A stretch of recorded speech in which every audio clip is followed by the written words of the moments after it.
بسم اللہ الرحمن الرحیم۔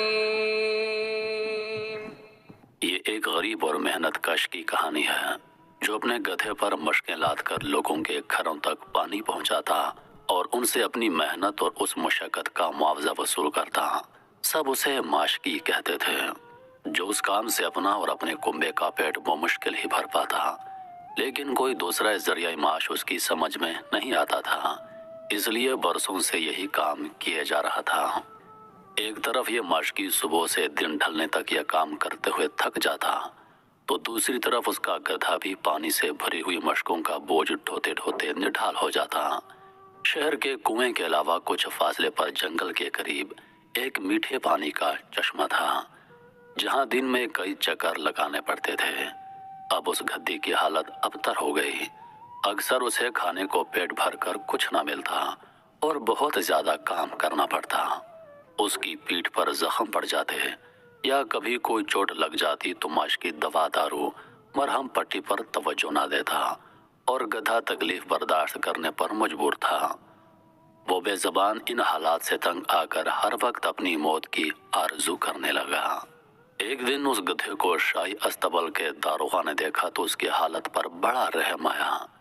اس نے محنت کش سے کہا، تمہارا گدھا قریب المرگ ہے، اس کی حالت تو دیکھو، اسے کچھ دن آرام کرنے دو اور پیٹ بھر کر کھانے کو دو۔ ماشکی نے مؤدبانہ انداز اختیار کرتے ہوئے عرض کیا، مائی باپ، گدھے کو کہاں سے کھانے کے لیے دوں؟ خود مجھے روٹیوں کے لالے پڑے ہیں، دن رات محنت کرنے کے باوجود بال بچوں کو 2 وقت پیٹ بھر کر روٹی نہیں کھلا پاتا۔ یہ سن کر داروغہ کو ترس آیا اور کہنے لگا، میاں ماشکی، تم چند روز کے لیے اپنے گدھے کو میرے حوالے کر دو، میں اسے شاہی استبل میں رکھوں گا۔ وہ تر و تازہ گھاس، چنے اور جو کا دانہ کھا کر کچھ ہی دنوں میں موٹا اور تازہ ہو جائے گا۔ ماشکی یہ سن کر خوش ہو گیا اور اپنا مریل گدھا اس کے سپرد کر دیا۔ داروغہ نے اسے لے جا کر شاہی استبل میں باندھ دیا۔ وہاں جا کر گدھے کی آنکھیں حیرت سے پھٹی کی پھٹی رہ گئیں۔ ہر طرف ترکی اور عربی النسل گھوڑے نہایت قیمتی ساز و سامان کے ساتھ اپنے اپنے تھان پر بندھے ہوئے تھے۔ ہر گھوڑے کا بدن خوب فربا تھا اور ان کی کھال آئینے کی طرح چمک رہی تھی۔ 4 آدمی ایک ایک گھوڑے کی خدمت میں لگے ہوئے تھے، کوئی مالش کر رہا تھا، کوئی دانہ کھلا رہا تھا، کوئی پیٹھ پر محبت سے تھپکیاں دینے میں مصروف تھا۔ پھر گدھے نے یہ بھی دیکھا کہ گھوڑوں کے تھان نہایت صاف ستھرے ہیں، لید کا نام و نشان نہیں ہے۔ لوہے کی بڑی بڑی ناندوں میں ہری ہری گھاس، جو اور چنا بھیگا ہوا ہے۔ یہ دیکھ کر گدھے نے اپنی تھوتنی اٹھائی اور خدا سے فریاد کی، یا الہی، یہ کیا تماشا ہے؟ بے شک میں گدھا ہوں، لیکن کس جرم کی پاداش میں میرا برا حال ہے اور کس لیے میری پیٹھ زخموں سے بھری ہوئی ہے؟ کیا میں تیری مخلوق نہیں ہوں؟ کیا تو نے مجھے پیدا نہیں فرمایا اور کیا تو میرا رب نہیں ہے؟ پھر کیا سبب ہے کہ یہ گھوڑے اتنی شان و شوکت سے رہیں، دنیا کی بہترین نعمتیں ان کے لیے ہمہ وقت حاضر ہوں اور میں دن بھر بوجھ ڈھو کر اپنے مالک کی مار پیٹ اور گالیاں بھی کھاؤں؟ ابھی گدھے کی یہ فریاد نہ تمام تھی کہ استبل میں ہلچل مچی۔ گھوڑوں کے نگہبان اور خدمتگار دوڑے دوڑے آئے، ان پر زینے کزیوں ٹھیک کر کے باہر لے گئے۔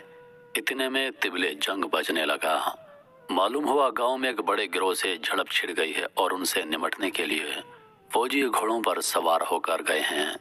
شام کے وقت گھوڑے میدان جنگ سے اس حال میں واپس آئے کہ ان کے جسم زخموں سے چور اور لہو میں رنگین تھے۔ بعض گھوڑوں کے بدن تیروں سے چھلنی ہو رہے تھے اور تیر ابھی تک ان کے جسموں میں گڑے تھے۔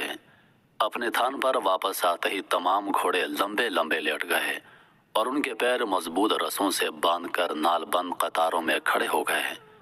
پھر گھوڑوں کے بدن میں پیوست تیر کھینچ کھینچ کر نکالے جانے لگے۔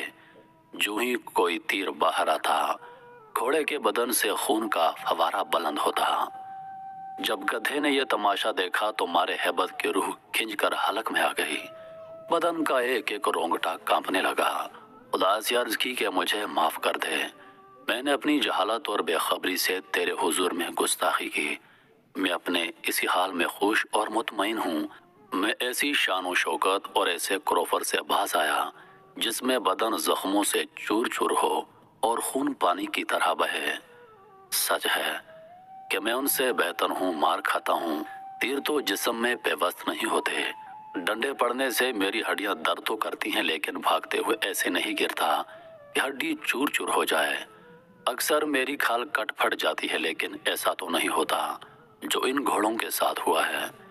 میرا مالک دن ڈھلنے پر مجھے کونے میں چھوڑ کر جیسے بھول جاتا ہے اور میں اپنی مرضی سے اپنی جگہ پر گھوم پھر لیتا ہوں، لیکن ان گھوڑوں کے خدمتگار تو دن رات ان کے ساتھ چمٹے رہتے ہیں۔ چند دنوں بعد داروغہ نے ماشکی کو بلا کر گدھا اس کے حوالے کر دیا۔ گدھا پہلے کی نسبت کافی بہتر لگ رہا تھا۔ اس کے مالک نے سوچا اس کا سبب اچھی خوراک اور آرام و سکون ہے، مگر گدھا جانتا تھا کہ استبل میں رہ کر اسے جن نعمتوں کے ساتھ اپنی حیثیت اور مقام کا جو احساس ہوا ہے وہ یہ سب دیکھنے سے پہلے کبھی نہیں ہوا تھا۔ گدھا یہ سمجھ چکا تھا کہ جو جہاں ہے وہیں عافیت اور چین سے ہے اور ہر چیز کی آرزو نہیں کرنی چاہیے۔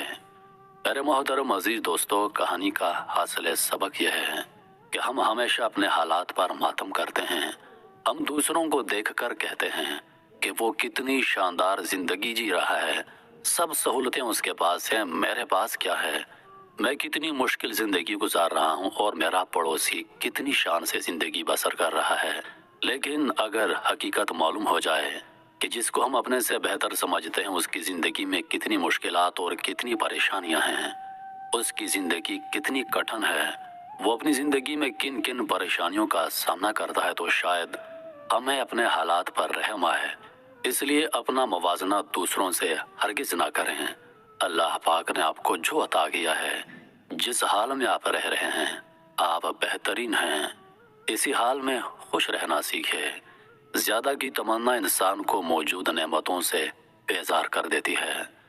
حضرت علی رضی اللہ تعالی عنہ کے پاس ایک شخص آیا اور عرض کرنے لگا، اے علی، میرے پاس اللہ کا دیا ہوا سب کچھ ہے، میرے پاس دولت ہے، گھر ہے، کاروبار ہے، مگر ان کے باوجود میں ہر وقت پریشان رہتا ہوں، میری زندگی میں سکون نہیں ہے۔ مولا علی رضی اللہ تعالی عنہ نے فرمایا، اے شخص، جو انسان شکر ادا نہیں کرتا، جو انسان اپنے حالات پر خوش نہیں رہتا، وہ ہمیشہ پریشان رہتا ہے، کیونکہ زیادہ کی توقع انسان کو موجود نعمتوں سے بیزار کر دیتی ہے۔ انہی لفظوں کے ساتھ میں اجازت چاہوں گا، اس امید کے ساتھ کہ سانسوں نے وفا کی، تو اگلی بار ایک اور ویڈیو لے کر آپ کی خدمت میں حاضر ہوں گا۔ تب تک کے لیے خدا حافظ۔ اللہ پاک آپ سب کا حافظ و نگہبان۔ ہنستے رہیے اور ہمیشہ مسکراتے رہیے۔